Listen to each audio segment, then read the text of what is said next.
इसमें जो आपने शिकायत करता है जिसके साथ वो लूट रहे थे, जिसको वो क्या नाम? जितेंद्र। कहाँ का रहने वाला है? ये असेंबली का। सेमली तुम्हारे उसमें आता है? ठीक है, ओके। शुरुआत से बताते हैं, मतलब खुला कैसे वो अलग है, बट ज़िला राजगढ़ में विगत 2-3 दिनों से एक कंट्रोल रूम में फ़ोन आया था, जिसमें एक दुर्गेश रायकवार जो हैं, उनके द्वारा, नागपुर के रहवासी हैं, उनके द्वारा ये शिकायत की गई कि मेरी जो धर्मपत्नी है पूनम रायकवार, जो कि खुद रायपुर की रहने वाली हैं, उनको सेमली गांव जो कालीपीठ थाना क्षेत्र में पड़ता है, वहाँ पर जितेंद्र नाम के व्यक्ति ने बंधक बना के रखा है और उनकी जान को खतरा है। इस प्रकार की सूचना मिली थी तो पुलिस ने इसको गंभीरता से लेते हुए इसकी जांच पड़ताल शुरू की कि एक महिला के अगर बंदी बनाने का सवाल है तो इसमें बहुत सजगता से हमने कार्रवाई की। तो जब हमने जितेंद्र को और जिन जिन लोगों का नाम उनने बताया कि जिनके माध्यम से उनको सूचना मिली थी, हमने उनको बुला के पूछताछ करना शुरू की, तो हमें पता चला कि जितेंद्र कुमार जो हैं यहाँ राजगढ़ जिले के रहने वाले, उनके द्वारा पूरे दस्तावेज भी पेश किए गए, फ़ोटोग्राफ्स पेश किए गए और बताया गया कि उनके द्वारा जो ये महिला है पूनम रायकवार, इनके साथ करीबन 10-15 दिन पहले विधिवत रूप से शादी की गई थी, जो कि जालपा माता मंदिर में शादी पूरी हुई थी। वहाँ के फ़ोटोग्राफ्स थे, उन्होंने शादी का रजिस्ट्रेशन कराया और बाकायदा शादी करी, और इस शादी में जो भी उन्होंने खर्चा हुआ था उसके लिए पैसे भी इन लोगों को दिए। जो जितेंद्र और ये हैं दोनों बालिग हैं, और बालिग रहने के बाद जो महिला है पूनम रायकवार, इन्होंने अपनी मर्ज़ी से शादी की है। जब हमने इसमें और तफ्तीश करना शुरू की कि जिस व्यक्ति ने, जो अपने आप को शिकायतकर्ता बता रहा है या एक पति, महिला का पति बता रहा है,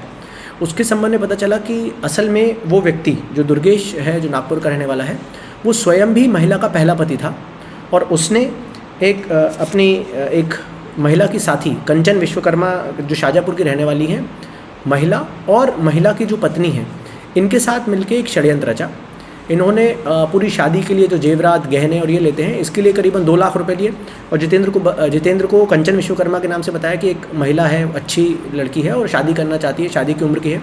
जितेंद्र भी क्योंकि शादी की उम्र में आया था, तो उसने इस चलते पूनम रायकवार से पहले थोड़ी बातचीत हुई। बातचीत होने के बाद जब उनको लगा कि हम दोनों कंपैटिबल हैं, और उसके बाद उन्होंने शादी करी, और विधिवत रूप से शादी करी। ना कि जितेंद्र को ये पता था कि उस महिला की पहले से शादी हो चुकी है, वो शादीशुदा है, और ना ही उसको कुछ ऐसा अंदाज़ा था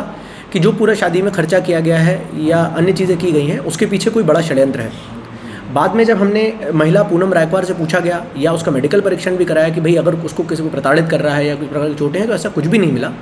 पर इसके साथ साथ हमें उनके घर पे, जो जितेंद्र है उनके घर पे बेहोश करने वाली जो दवाएं होती हैं, उसके क्या बोलते हैं, सैशे मिले और उसके पैकेट्स मिले, जिसमें से कुछ दवाएं संभवतः इस्तेमाल हुई थी 1 या 2,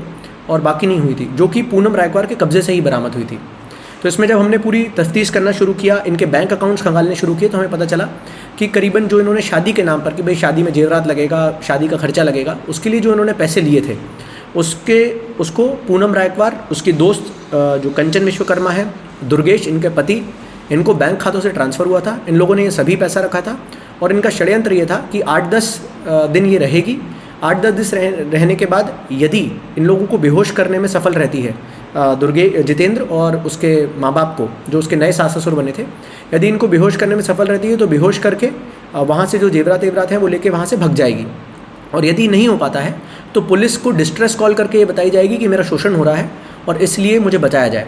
जब हमने अड़ोस पड़ोस वाले या स्वतंत्र साक्षियों से भी बयान लिए, तो उनको बताया गया कि साहब ऐसी कोई भी शोषण करने की या लड़ाई झगड़े की ऐसी कभी भी कोई वारदात नहीं हुई, और पिछले कुछ दिनों से जो पूनम रायकवार है वो बहुत विधिवत रूप से अपने घर पे रह रही है, और हम लोग को ऐसा बिल्कुल भी अंदाज़ा नहीं है कि इनके या जितेंद्र जिनसे शादी की ये इनका दूसरा पति है। जब हमने इसमें जो दुर्गेश नाम का जो पहले पति हैं पूनम रायकवार के, जब इनके बैंक अकाउंट्स खंगाले, तो हमने देखा गया कि जिस दिन जितेंद्र ने शादी के खर्चे के नाम पे इन लोगों ने जो पैसे लिए थे कि जेवरात खरीदना है, इत्यादि चीज़ें खरीदनी है, उसी दिन जितेंद्र को भी पैसे ट्रांसफ़र हुए थे उसके अकाउंट में। फिर हमने जब जितेंद्र के अकाउंट्स को खंगाला तो वो बात पता चली कि जो पैसे दुर्गेश के अकाउंट्स को हमने जब खंगाला तो पता चला कि जो जितेंद्र है उसने जो पैसे दिए थे शादी का खर्चा उठाने के लिए, वो पैसे दुर्गेश ने भी लिए। महिला जो पूनम रायकवार है उसको भी उसका हिस्सा मिला। उसकी मित्र जो इस प्रकार की शादियाँ करवाती है, कंचन विश्वकर्मा शाजापुर की, उसको भी इस चीज़ का पैसा मिला। और यहाँ तक कि जो लड़की है पूनम रायकवार, उसकी माताजी जो हैं उन्होंने भी इस पैसे का फ़ायदा उठाया था। इसके चलते पुलिस ने जांच करने के बाद इसमें 420 चीटिंग, फ्रॉड,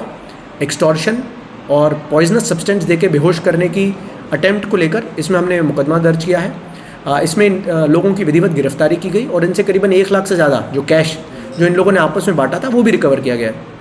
आज माननीय न्यायालय के समक्ष इनको पेश करेंगे। ज़रूरत पड़ेगी तो इसमें कंचन विश्वकर्मा और अन्य लोगों का इनका हम लोग कॉल डिटेल रिकॉर्ड्स भी चेक कर रहे हैं कि क्या इन्होंने कहीं और भी इस प्रकार की शादियाँ कराई हैं। कुछ इन्फॉर्मेशन हमें प्रिलिमिनरी तौर पे भी मिली है कि कुछ ज़िलों में और इन्होंने ऐसा हरकत की थी, परंतु जो शादी जिसके साथ शादी होती है वो परिवार इस चीज़ से डर जाता है कि हम पे आरोप लगाएंगे कि हम प्रताड़ना कर रहे हैं, हम पे फर्जी FIR करा देंगे। इस डर के मारे वो कभी सामने नहीं आ पाता। ये ऐसी मुझे लगता है राजगढ़ में दूसरी या तीसरी घटना हो गई है। जो थोड़े दिन पहले अखबारों के माध्यम से भी सूचना हुई थी कि पचोर में कुछ लोगों ने शादी करी और बाद में उनको पता चला कि वो पहले से शादीशुदा हैं और उनके ऊपर भी केस लगाने का क्या बोलते हैं उनको धमकी दी गई। तो मुझे लगता है कि आप लोगों के माध्यम से मैं सभी यहाँ के शहरवासियों को बताना चाहता हूँ कि आप किन्हीं से भी शादी करें प्लीज़ बैकग्राउंड चेक करा लें। उन सभी का बैकग्राउंड चेक करने के बाद ये ज़रूर आप वेरीफाई करें कि आप लीगली वैलिड शादी करें। जैसे इस मामले में जितेंद्र जो सेमली के हमारे फरियादी हैं, उन्होंने बहुत अच्छा काम किया कि उन्होंने पूरी लीगली वैलिड जो शादी होती है हिंदू रीति रिवाज से, वो मंदिर में जाके शादी करी, उसके पूरे फ़ोटोग्राफ्स रखे, उनके परिवार पूरा सम्मिलित हुआ था, उसको पूरा उन्होंने जो लीगल तरीके से रजिस्ट्रेशन होता है वो कराया था, जिससे कि क्लियरली समझ में आया कि जितेंद्र